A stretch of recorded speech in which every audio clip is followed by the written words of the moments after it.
Give me a word. No. Give me a word. No.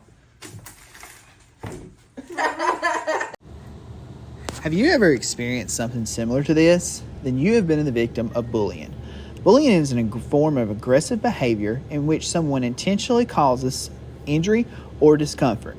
There are many different types of bullying, but today's video we're going to cover 3: physical, verbal, and cyber.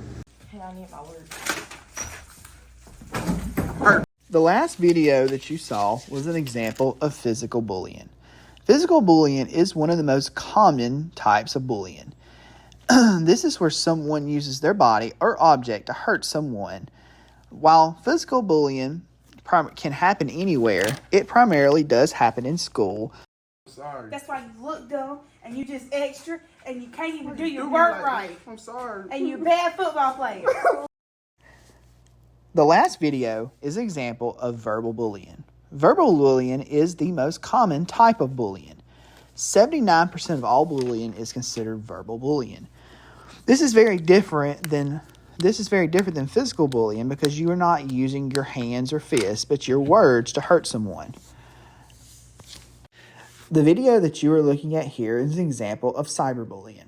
Cyberbullying is one of the most growing types of bullying.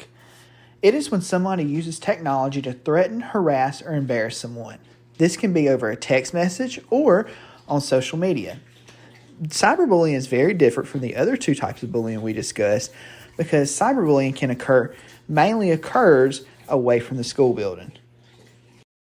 Now that we have looked at the 3 different types of bullying, let's look at some important stats in regards to bullying. 22% of all students ages 12 to 18 have reported being bullied. This has a negative effect, as you see on the screen, that students who were bullied reported scoring lower in reading and science than students who were never bullied. While looking at students that are bullied the most, I provided this graph by Pew Research that shows the abundance of reasons that kids can be bullied. This includes physical appearance, gender, sexual orientation, race, and political views. When looking at the most bullied groups, though, the LGBTQ+ report a 33% increase in being bullied. Disabled students report being bullied at a 2 to 3 times rate higher than non-disabled students.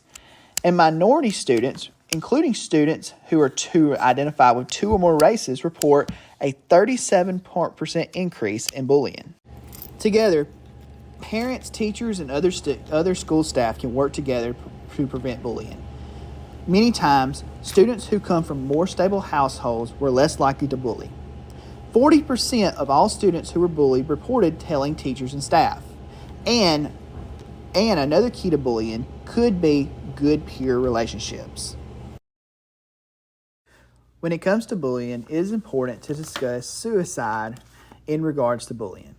Students who are bullied are 2 to 9% more likely to consider suicide. Youth suicide rates have risen 62% since 2007 and now the 3rd leading cause of death for people 15 to 24.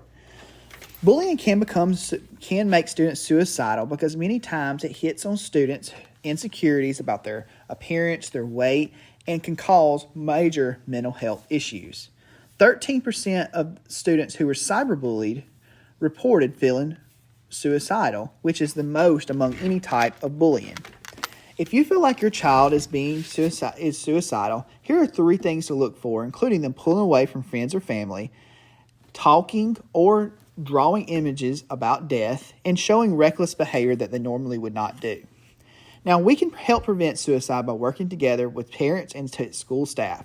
Take advantage of the counseling resources on the resource page I have provided, and help your students show better emotions that could help them to less likely to bully or when they are being bullied.